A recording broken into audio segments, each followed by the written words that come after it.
This is a song about gerrymandering, sung by a choir.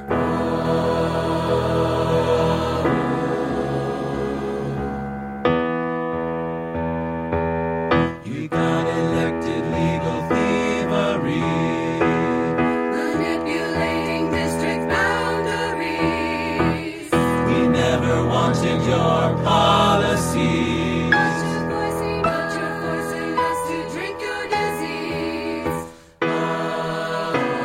Revolution Choir at revolutionchoir.com. And I want to thank Kevin at Revolution Choir for giving me this music that I could use in the podcast. This particular song is about gerrymandering, but the Revolution Choir has a lot of songs. Go to their website, find out what they're all about, and I'll play the full song at the end of the episode. That's right, we are talking about gerrymandering.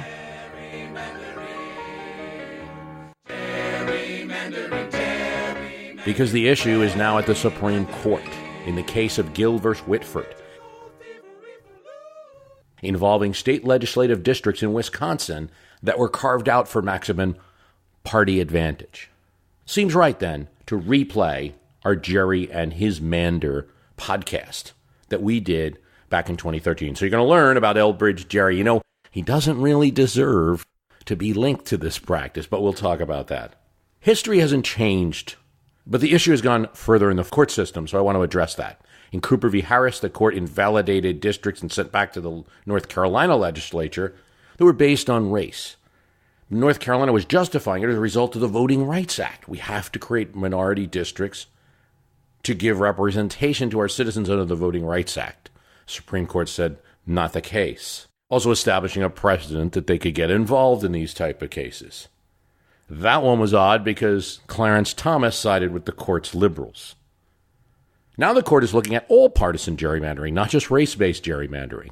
It's a big issue because there's a lot of bipartisan on it. I mean, nobody likes these snake-like districts. They just seem to be the representation, visually, graphically, of political ambition. They don't make any sense. The crazy-shaped North Carolina districts.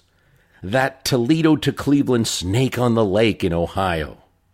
The Maryland 3, which is an outlier because most of the complaints about gerrymandering, at least now, not in history as we're going to talk about, but now, are a GOP gerrymandering. But Maryland 3 is a Democratic gerrymander that looks like paint spilled on a canvas. And you'd have to go by boat to get from one end to the other without touching another district. Pennsylvania's 7th, it is joked, looks like Goofy kicking Donald Duck. So the issue is acknowledged as a negative one, but how do you fix it all? Do you say, well, don't break up any towns in half. Don't have districts that go one side of the street and then the other side is another district. You could fix that and still have some partisan gerrymandering according to experts. Do you try to mix urban and rural voters where you can, the so-called slice of the pizza versus the bagel? So you're making sure that you're representing both urban and rural regions. Do you ban certain car distances between towns in the same district and say, look, if you're well above the state or U.S. average, you can't have this district? Do you ban the use of snake-like shapes altogether? Or polyhedras? Opponents of the Wisconsin bill have introduced something new, and it's called the efficiency gap. And this didn't make it into my 2013 podcast because it didn't exist. The efficiency gap is a little complicated, but at the same time not. It's simply the difference between the parties' respective wasted votes in an election divided by the total number of votes cast. And what's a wasted vote? A wasted vote is two things. A vote for the candidate that didn't win the election, or a vote that was one vote or more than what the candidate needed to win. When a party gerrymanders a state, it tries to maximize those wasted votes. So you can, by calculating the efficiency gap, the ratio, you can detect how much partisan gerrymandering there is. That's the proposal before the court now. Opponents challenge that the system generates false positives. Do you have efficiency gaps in the zone, but they're not partisan gerrymandered districts that anybody knows. They just occurred in nature. That's an argument. And there's also a First Amendment and 14th Amendment argument opposing these type of fixes. The First Amendment argument, that's pretty new, is that you're subverting one's right to advocate through their representatives and get the best political outcome for one's party. Equal Protection Clause, court is intervening in politics and denying some people the same representation as others. The oral arguments in the case, Gill versus Whitford, was held and were predictable. Sotomayor, Kagan, Ginsburg, Breyer, liberals on the court focused their questions on the right to vote. Running out, I would like to ask you what's really behind all of this. The precious right to vote. If you can stack a legislature in this way, what incentive is there for a voter to exercise his vote? Whether it's a Democratic district or a Republican district, the result, using this map, the result is preordained in most of the districts. Isn't that, what becomes of the precious right to vote when we have that result? Protecting the meaningfulness of a person's right to vote. Samuel Alito and Neil Gorsuch complained about the usefulness of this standard that they were applying. Alito says, is this the time for us to jump into this? It's an untested kind of standard. Neil Gorsuch said that the standard would be like the dry rub he puts on steak. Everybody's is a little different. We know from that Neil Gorsuch puts turmeric on his steak, apparently.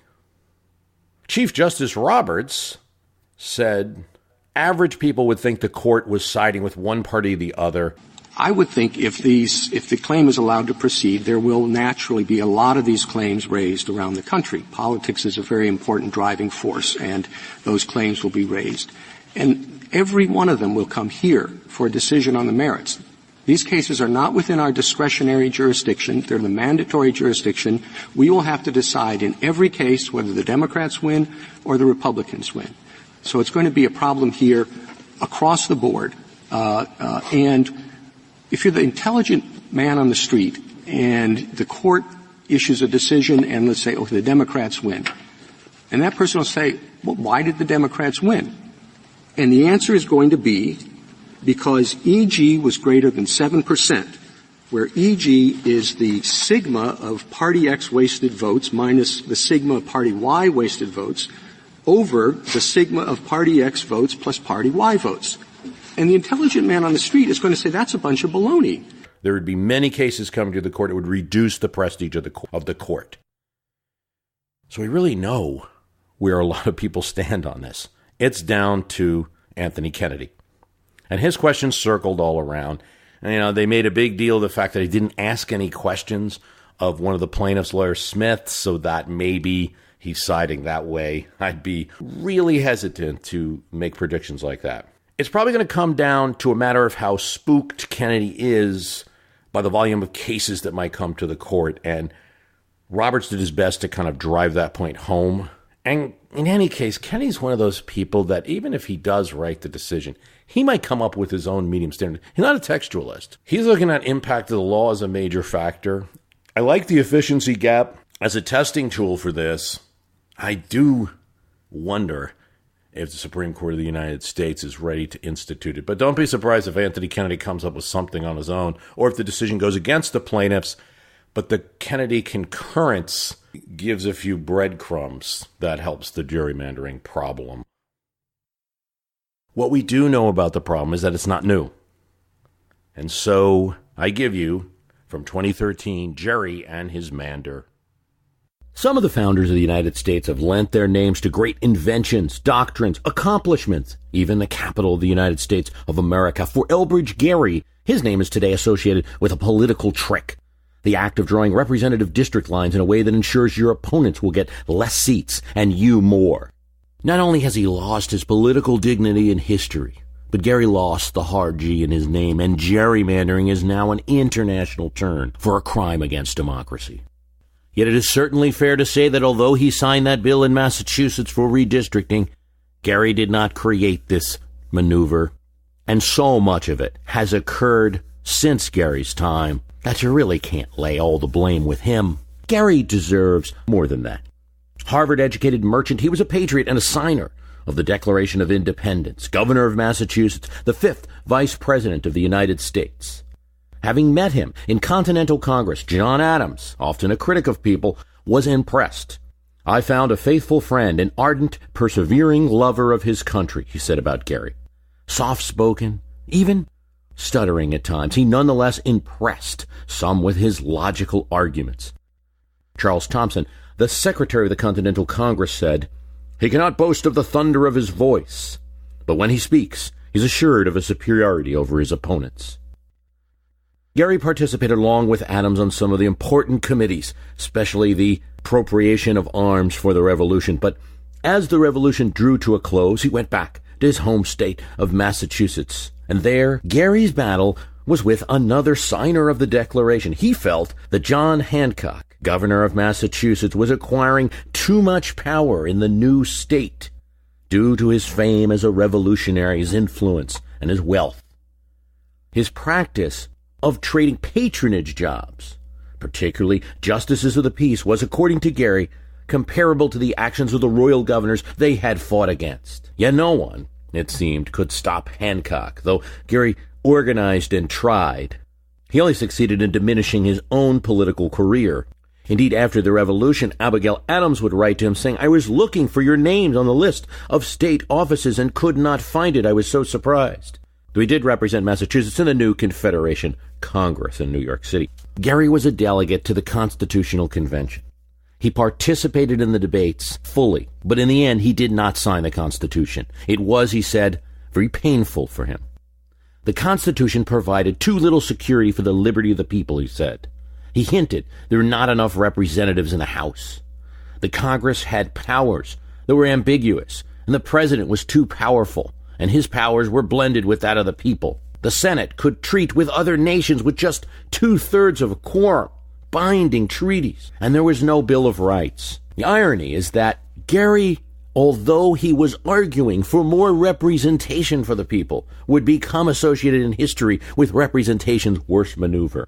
Gerry was no man of street politics. He was a wealthy person. He was owner of federal securities. He was a shareholder in the Ohio Company, owner of lots of lands on the Muskegon River. Some issues he argued for a large federal government, particularly a government that could protect the value of securities, which he owned. Argued for the creation of a navy to protect merchant shipping trade.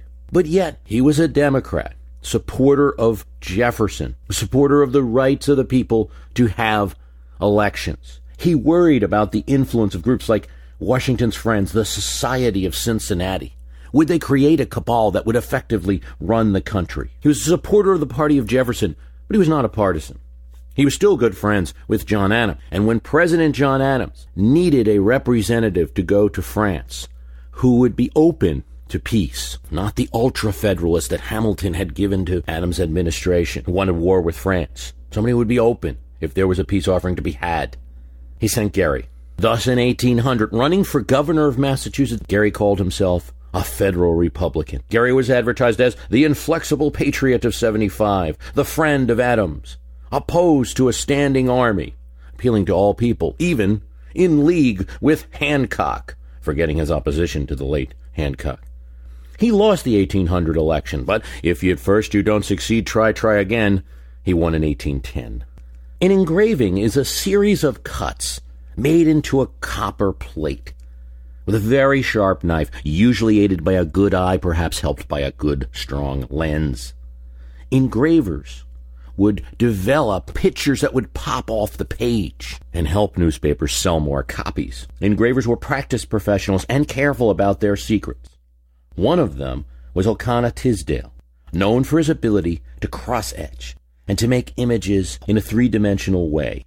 Readers of the Gazette during Gerry's governorship would have seen a large serpent with a monstrous head and clawed feet, hugging some of the counties of Massachusetts. Well, Tisdale had set his etching to expose a dirty political trick. The Republicans in Massachusetts, controlling the state at this time, had redistricted the state and carved out a district that ringed around the numerous Federalist strongholds north of Boston in order to have one district from Salisbury to Haverhill to Marblehead, a ring that looked unnatural, not like one community. And in the artist etching, it was a serpent. The caption read, "A new species of monster has appeared in the recent elections, the Gerrymander, designed to drown out the Federalist voice."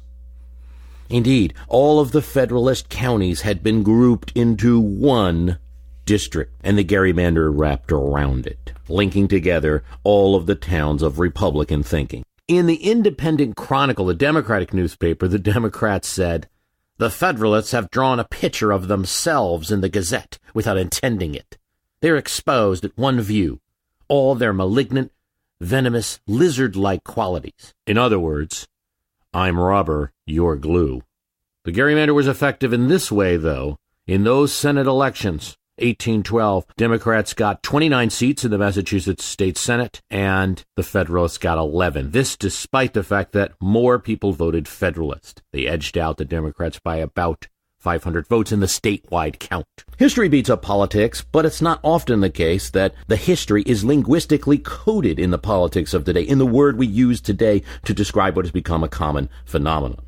When victors win, they not only get the spoil, they also try to arrange the rules so that they can win again and again and again, even when they lose elections. Techniques such as cracking, packing are designed to protect incumbents and preserve party majorities by grouping together likely opposition, like Gerry did to the Federalists, into small spaces, diluting their votes in an entire legislature, or maximizing the spread of one's opponents into as many districts as possible, diluting the effect across the state. Thus, in the 2012 election, something interesting happened. More voters went to the polls casting ballots for President Obama. Yet 55% of the members of the House of Representatives will be of the opposite party, the Republicans. This should not be startling. Americans like divided government, right? Checks and balances. So we sent the one man to the White House, and we sent those guys to check on him. Except that's not what happened. In the election, a few more, well, a couple 100,000 votes more, voted for Democratic candidates for House of Representatives than Republican candidates for House of Representatives. Yet this gerrymandering is nothing new. It has a long history. It has been the subject of battles in the past and will be the subject of battles in the future. It played a role in the Democrats' 40-year rule of Congress and in the election of a powerful Democratic Speaker of the House. It played a role in the preservation of the Union during the Civil War in a quite important state, and even in the career of a certain state senator in Chicago turned POTUS. It may have been responsible for the demise of an American hero and almost eliminated an American president from consideration. It may be enhanced by the computer, and it could be perhaps mitigated by the computer. Should we even seek a solution to this problem, it may be found with judges or perhaps with novel ideas in two states, Iowa and California. We'll talk about all of this. There are certainly gerrymandering-like things that predated Elbridge Gerry's influence on politics. History Book of North Carolina from 1774 talks about the county of Jones having 2,000 residents with the same representation as Orange with 25,000. In Pennsylvania's colonial government, they had a system where there would be 4 representatives in the assembly from each county, 2 from the city of Philadelphia. But then to increase the influence of the city on politics, Bucks and Chester counties were separated from the city. They'd been part of the city before and added the seats to the legislature to make sure the city area had the influence. Then the assembly just gave 4 more seats to Philadelphia, so it always maintained that influence. It was common for royal governors in colonial times to simply add seats to the colonial legislature so he or she could have more allies. This was done in New York.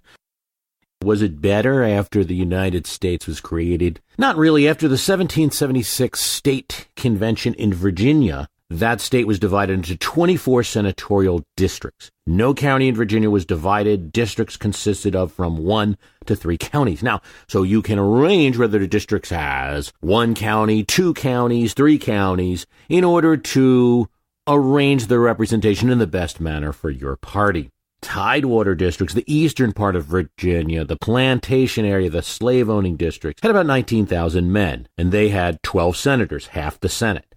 The whole rest of the state had 30,000 men, much larger area, and just 12 senators, half the Senate. So generally, Tidewater was running Virginia. In 1790, Pennsylvania had already sought to ban such behavior, prevent the division of the city of Philadelphia or any county when considering district. Counties had to be adjoining. New states of Kentucky and Tennessee joined these provisions. All of this gerrymandering and anti-gerrymandering was going on already. It goes to show you how important visual images are, even though there was no television. Process was going on, but no one thought to draw a salamander in the newspaper. Now we'll discuss someone who is accused of gerrymandering, but may not have done so, Patrick Henry. It was said that as the congressional elections of 1788 began, Henry targeted James Madison, adding anti-Federalist voters to his district in order to defeat him. It is true that Patrick Henry had great sway in the Virginia legislature. It is true that some counties that were anti-Federalist were added into James Madison's 5th district in 1788 during this process. But I've also seen refutations of this in political science journals and books. The 5th district in Virginia was no Gerry-like monster. Madison's 5th district was a collection of Piedmont towns, counties that would have fit together nicely, all bordering the Blue Ridge Mountains. It included Madison's home in Orange County and Thomas and Jefferson's home in Albemarle. Yet it contained only 2 Federalist-leaning counties to 5 anti-Federal-leaning and 1 divided. But Albemarle, Culpeper, and Orange were the heavy population centers of those districts, and that's where Madison won his vote against his opponent, James Monroe. It seems that a letter from Washington before the process of redistricting Virginia even began, warning some friends that maybe Madison was being targeted, and the comments of a Federalist writer writing what might be called a little bit of propaganda in the newspaper during the process, might be responsible for spreading that story through history. Indeed, the newspaper writer was challenged on the point when he alleged that Madison's district was unfairly drawn. A letter writer challenged the writer named Decius, he used pen names back then in the papers, who said, "Please produce a map of what you're saying about Madison's district. The way you described it sounds like it had been split in 1,000 angles." And the Federalist writer Decius was forced to say, no, there's no problem with the 5th district as it is. I'm worried about redistricting that might occur, counties that might be added to Madison's district. So it's either a story that just simply isn't true, or Patrick Henry may have planned to redistrict but decided not to when he got caught. In 1861, the state of Indiana was torn between 2 factions. One was Democrats who supported the war effort, but only as a tool of reconciliation with the South. Opposing them was Governor Oliver Morton and the Republican Party, who supported full prosecution of the war and saw Indiana as a key source of arms and soldiers to do it. The nomination of neighboring state candidate Lincoln in the 1860 election had opened up Indiana, which for 20 years had been Democrat, to the new Republican Party. During the election, Democrats said Republicans would bring war, the torch, fire, and blood. Republicans countered that the Indiana Democracy were disunionists. Voters sided with the Republicans, and they won the legislature as Lincoln carried the state. 37-year-old Morton, a massive and rugged man with what was described as a deep, sonorous voice, a winning circuit lawyer known throughout the state, took control. Some Republicans wanted to appease the Democrats and appease the South to avoid a war now that it was so close. Morton had been a conservative and had talked like that previously, but now as governor, he said no, there's no right to secession, and no one more than Indiana had to enforce it. After all, the West is in the most vulnerable position. We don't want to be bottled up in the interior of 2 warring states on the coast. As South Carolina seceded and other states threatened to follow, Morton said, We aren't going to surrender the Union with a few harsh words. It was time for force. This speech of a Western Republican governor came at a time when Lincoln was not yet president and could not enforce the law. It came at a time when politicians in the U.S. were deciding between coercion and compromise, when a peace conference was held in Washington. Morton sent 5 delegates, men that were committed to enforcing the Union and its laws, and they did everything they could to procrastinate, to make sure that peace convention didn't do anything until Lincoln took office. He and his new Republican legislature wanted to create a more official state militia and something else. They submitted a new plan that would give the Republicans, through careful redistricting, taking maximum advantage of the Republican strength in the river areas and the city vote, more districts. They would do their best to stick the southern and rural Indiana voters into a few butternut Democrat districts. And they came up with a gerrymandered state district map that would likely elect just 2 Democrats to Congress, along with 11 Lincoln-supporting Republicans. What did the Democrats do? Well, they did what sometimes legislators do these days when they're in the minority. They bolted the Capitol to delay a quorum. Morton called them revolutionaries, secessionists. Republicans said they threatened the state with anarchy. But Indiana had a high quorum law. 2/3 were needed to conduct business. So it was easy for the Democrats to cripple business in the state. Morton lost the battle. In order to have the state function and pass an appropriation bill, he had to compromise. He reluctantly dropped the militia bill and the gerrymander. Didn't stop Morton from supporting the Union effort, and he was in Washington to welcome Lincoln upon his arrival. He pledged the support of Hoosiers to fight for the Union cause. Indiana would get a quota of 4,300 from the War Department and send 12,000. As war broke out, it was a great disadvantage to the Democrats politically. Democrats were called excusers and traitors. Indiana Senator Jesse Bright was thrown out of the Senate for his support of the Buchanan administration in the South. He had been caught writing a letter to Jefferson Davis and calling him His Excellency the President. In this atmosphere, Governor Morton became so powerful initially that in 1861 many Democrats called for nonpartisan elections, no party label.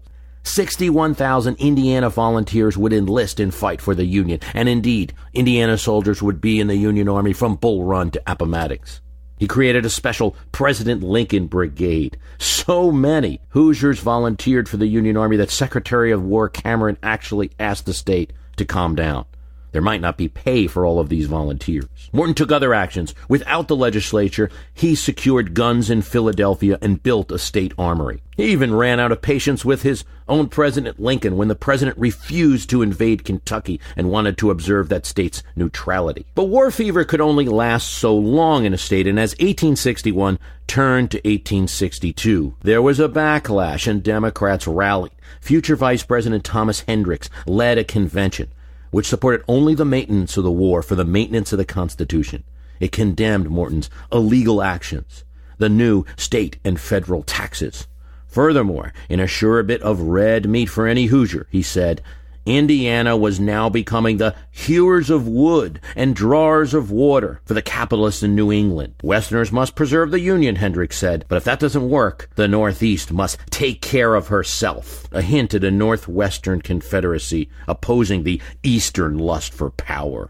It was secess talk, Morton said, a wild and wicked dream to talk about dividing the country from the West. Yet 1862 was bringing dismal results for the Union Army, and Lincoln's suspension of habeas corpus was not popular in Indiana, nor were many of the actions of the Republican president. War enthusiasm dampened with the failure of McClellan's Peninsular Campaign, and now Morton had trouble filling Indiana's quotas.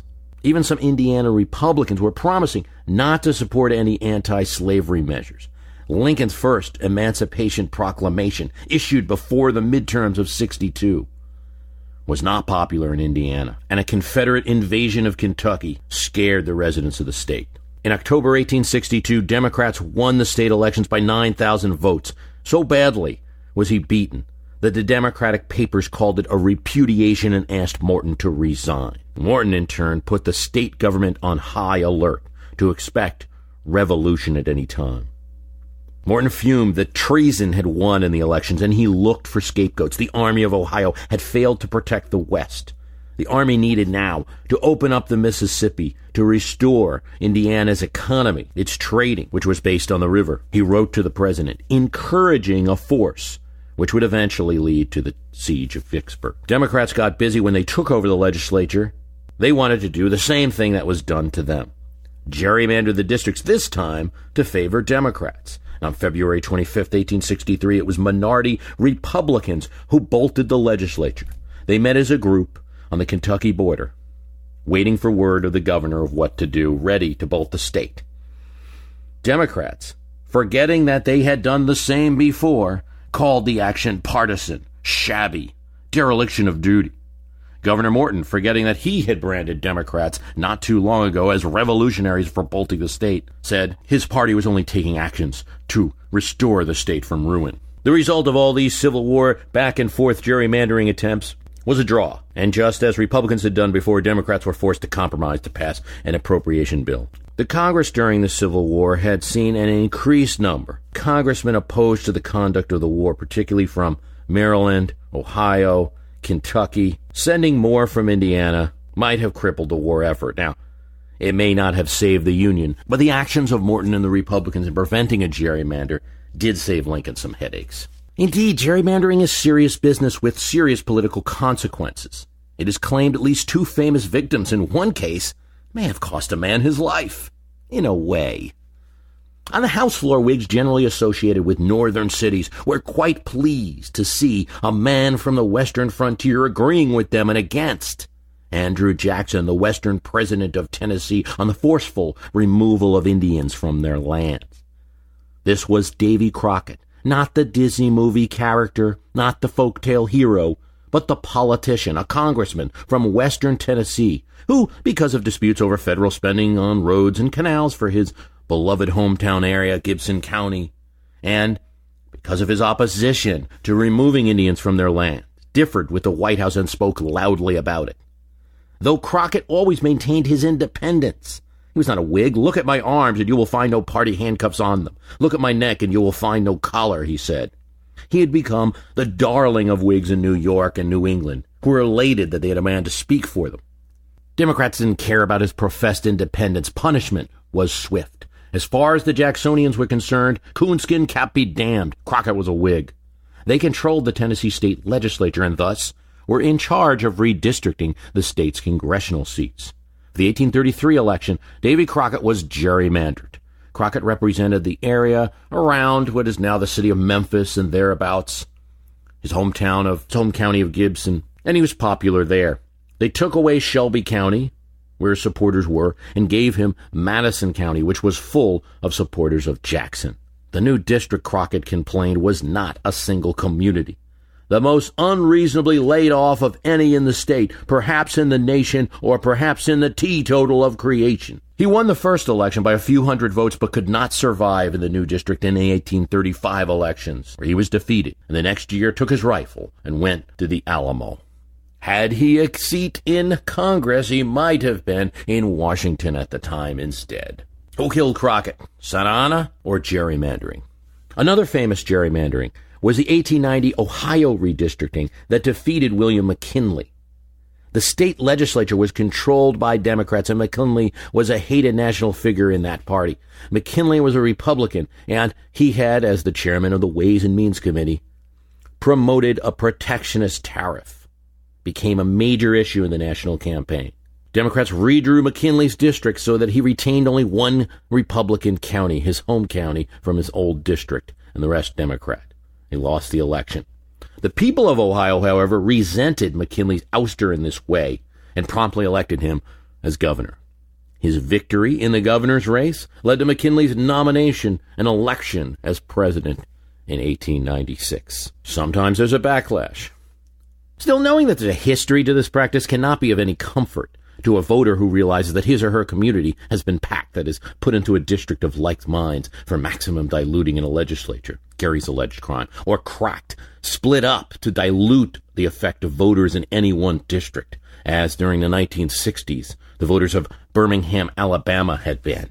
And the history can't be of any solace to an incumbent who has been kidnapped. Athens, Georgia is a town of over 100,000 situated in and near the University of Georgia. Its music scene grew in the early 1970s and later during the 1980s, with bands such as R.E.M. and the B-52s scoring hits. Other bands, Widespread Panic, the Indigo Girls, Matthew Sweet, Love Tractor got their start in what is called the Liverpool of the South. But in Georgia politics, it's not the music that Athens is known for. It's its odd island of Democratic votes in the middle of the woods in an otherwise very Republican area. It could at times help elect a Democrat, as it did when a former Athens councilman, John Barrow, won a seat to U.S. Congress when he defeated a Republican incumbent in 2004, with help of those music-loving Athens voters casting ballots before the next show at the 40-Watt Club. As one of the few white Democrats in the South, Barrow, of course, became a target. First, he was kidnapped. This means that they took his hometown and put it into another district. That's no problem. He simply moved. He moved to Savannah, which was still in his district, ran for re-election, and won. Then Republicans in the Georgia legislature dissected cities, split up Savannah, split up Athens, to dilute the Democratic vote into more districts where it may not affect anyone. Athens itself was divided into 2 districts, neither of which Barrow represented anymore. To dodge the kidnapping a second time, Barrow had to move from Savannah now to Augusta. Barrow styles himself a blue dog. He's not a loyal follower of President Obama in lockstep. He voted for the stimulus bill, against health care reform. He's pro-choice, but one of those Democrats who requested amending the health care reform bill so that it did not cover abortion except in the case of rape, incest, or life of the mother. I have a brand that is substantially different from the 2 warring tribes up here in Washington, Barrow said. In 2012, at least, Barrow was able to avoid the kidnapping attempt and still win. Kidnapping incumbents or adding unfavorable voters is a common tactic, of course, but one of the most common is packing, designed to proportionately segment voters of certain areas into one district. This was Gary's party crime.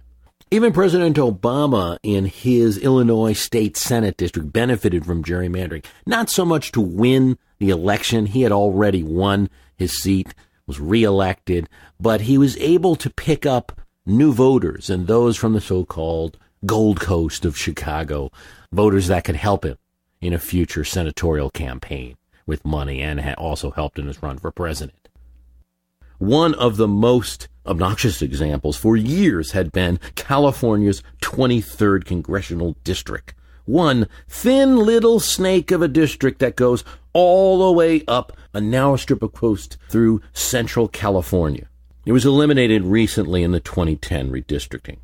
There's a reason for some of these tricks. It used to be that you could preserve seats for your party or for certain incumbents simply by malapportioning voters.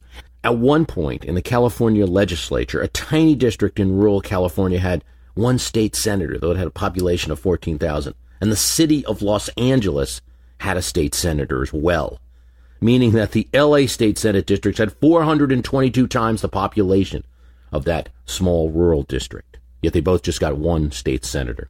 Nevada, Ohio were among the states with such crazy differences between seats. But one of the great beneficiaries of such malapportion was House Speaker Sam Rayburn. He represented about 200,000 voters. The congressman next door, Representative Bruce Alger, had to represent 900,000. One of Speaker Sam Rayburn's tenets is that you shouldn't lose control of the mind of your district. You should get to know your district well. Fewer voters means fewer people to keep happy, and presumably, as long as you don't mess up in a big way, everyone in Rayburn's district loved Mr. Sam. But Rayburn wasn't the first to do it. He had a predecessor, another Speaker of the House from Texas, John Nance Garner, who as chairman of Texas Assembly's Reapportionment Committee in 1900, used it to deliberately shape a new congressional district for, well, himself. But this weapon was eliminated by the Supreme Court in 1962. Supreme Court said maps could not be malapportioned. It violated the 14th Amendment. This Supreme Court decision was too late for a crucial election.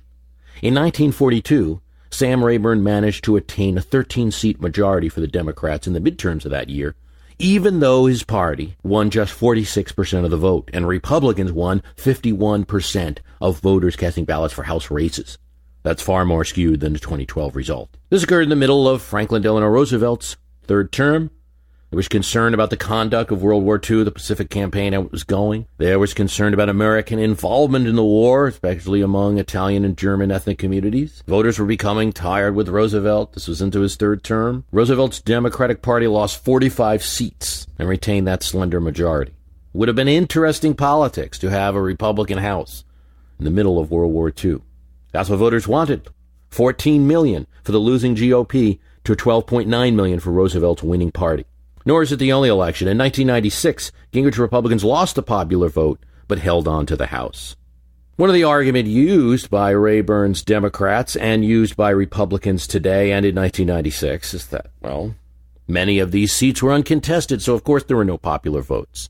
If it was about the popular vote to select the House of Representatives, there would be different strategies, and the vote totals would be different as a result of those strategies. Right now, it seems the strategy is to gerrymander. You can't malapportion anymore, but with sophisticated computer software and cartographic programs, you can create excellent maps for keeping incumbents protected or keeping your party in power. North Carolina, Illinois, and Texas have all dreamed up district lines that have gone well beyond what many people believed could be pulled off. And although the result this year was skewed towards Republicans, there are Democratic states, Illinois, Massachusetts, Maryland. In Massachusetts and Maryland, for instance, all the districts combined to allow the election of one Republican out of 17 districts in those two states. Many eyes, though, are focused on what Republicans had done in 2010 in Pennsylvania. The state was carried by President Obama, yet in redistricting, 12 districts out of 18 districts in Pennsylvania were created to be more Republican than the country as a whole. Voters cast 2.7 million votes for Democratic House candidates and 2.64 million votes for Republican House candidates, which would at least imply an equal split between the two parties or slight Democratic advantage in the state. But Pennsylvania elected 13 Republican House members and 5 Democrats. Packing and cracking was used in southeast Pennsylvania. The Democratic vote herded into a few city districts. Berks County got split into 4 different districts, Montgomery County in 5. In western Pennsylvania, Pittsburgh was ringed in a way to get maximum Republican votes. Mike Doyle's Pittsburgh district contains the maximum Democratic vote. Good for him. But the districts surrounding are Republican. One Republican district, the 18th, forms 2 wings around the city joined by a tiny piece in the middle. It is drawn in such a way that in some locations, neighborhoods and even streets are split between the 18th. So when you see your neighbor across the street, he or she may be in the 12th or the 14th, depending on what side of the district you're in. This political might make right. Pennsylvania voters selected a Republican legislature 2 years before. Reapportionment is given to the legislature. That's their task. The people have spoken. Vox populi. Another argument is, though Democrats won in the popular vote, the vast majority of counties in a state like Pennsylvania vote Republican.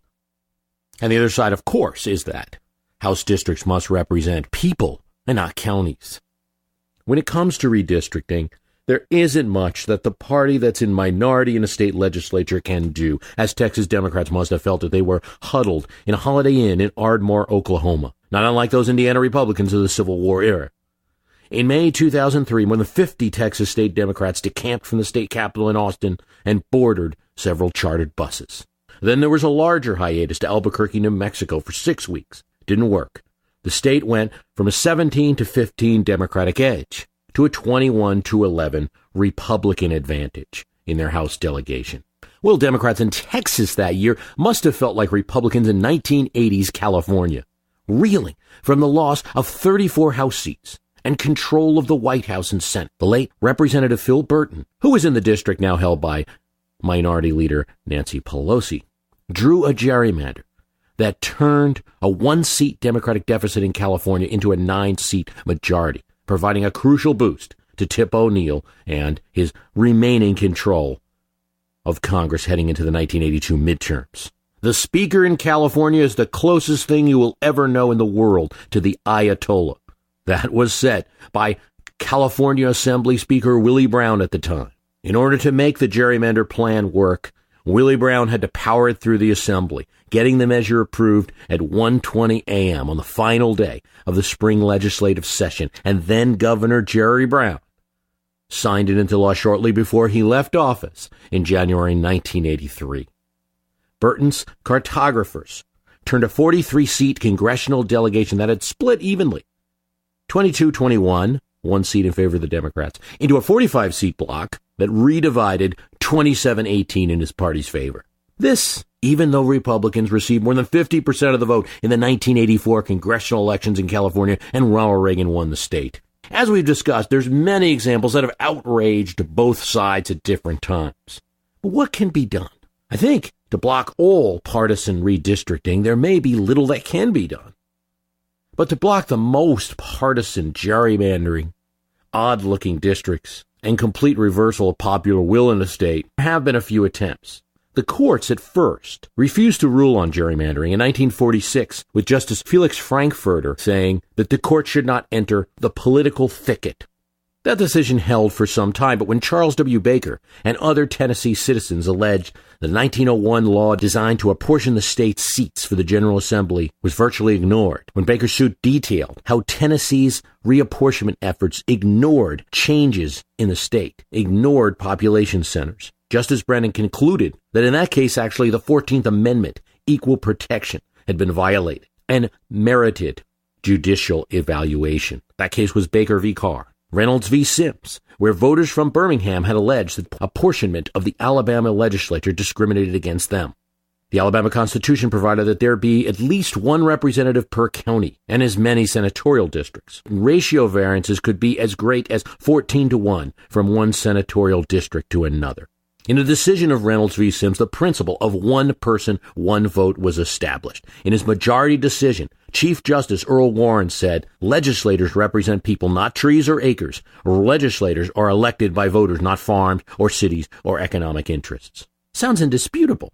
Who represents acres and trees? But there is another side, and that time it was brought up by Senator Everett Dirksen of Illinois, who led a fight to pass a constitutional amendment allowing these unequal legislative districts. The forces of our national life are not brought to bear on public questions solely in proportion to the weight of numbers. If they were, the 6 million citizens of the Chicago area would hold sway in the entire state of Illinois without consideration of the problems of their 4 million fellows. His vision got darker. Politics in many states controlled just by their cities. California, dominated by Los Angeles and San Francisco. Michigan, by Detroit. Malapportionment, a good thing to defend against the tyranny of cities. Well, Dirksen's amendment never passed. But in terms of getting involved in just partisan gerrymandering, the court has had a tougher time. The Supreme Court ruled in 1986 that partisan gerrymandering was unconstitutional and could be challenged in court, but it set such a high standard of proof. Plaintiffs would have to prove that the shape of a district demonstrated both intentional discrimination against them and show the effect.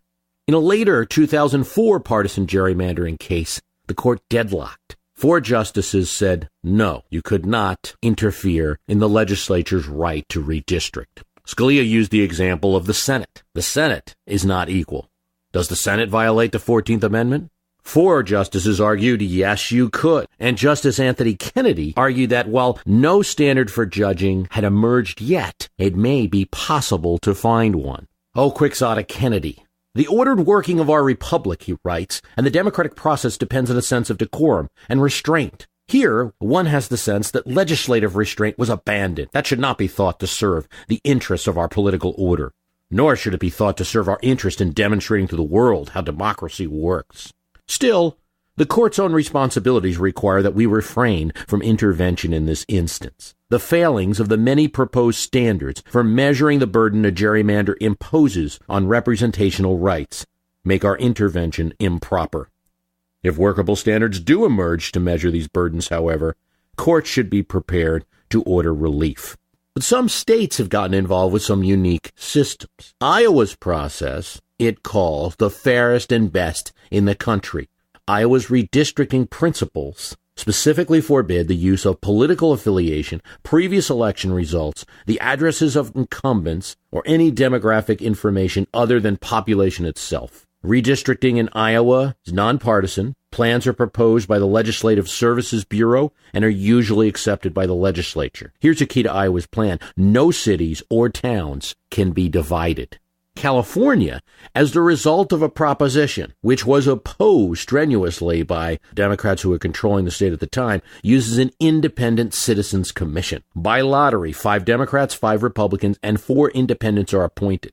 They listen to testimony from community groups only, no politicians, and they make a redistricting plan that at least 3 members from each of those blocks, so 3 of the Republicans, 3 of the Democrats, 3 of the independents, must approve. In the 2010 redistricting, the California Citizens Commission issued a map that eliminated some of the atrocious gerrymandering that had occurred, but it still was a map that would lead to more Democratic districts in the state, though that does reflect the state's voting record recently. Lois Capps and David Dreyer were among the incumbents who were victims of this new plan. I tend to agree with Justice Kennedy. This is not the best thing to show the world in terms of democracy. Just like Gary's salamander was so shocking because of the egregious nature of it. No matter how you do redistricting, there will be one side or the other that's going to win out. But I think what angers people mostly are the outrageous cases. So how do you avoid that? Some of these commissions may point the right way.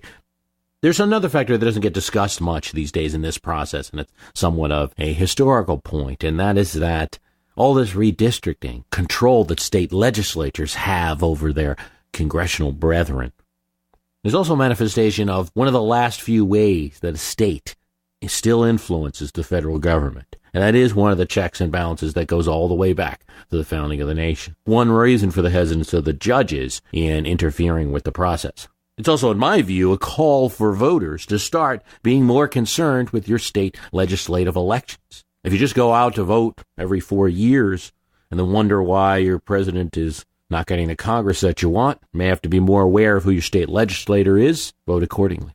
During the Constitutional Convention, there was a discussion of whether or not legislatures should decide who can vote in presidential and House elections. Should they include people who are recent immigrants to the country? Should they include people who have property, who pay taxes, or otherwise? The Constitutional Convention notes reveal Mr. Madison's speech during the Constitutional Convention as follows. A republic may be converted into an aristocracy or an oligarchy, as well by limiting the number capable of being elected as the number authorized to elect.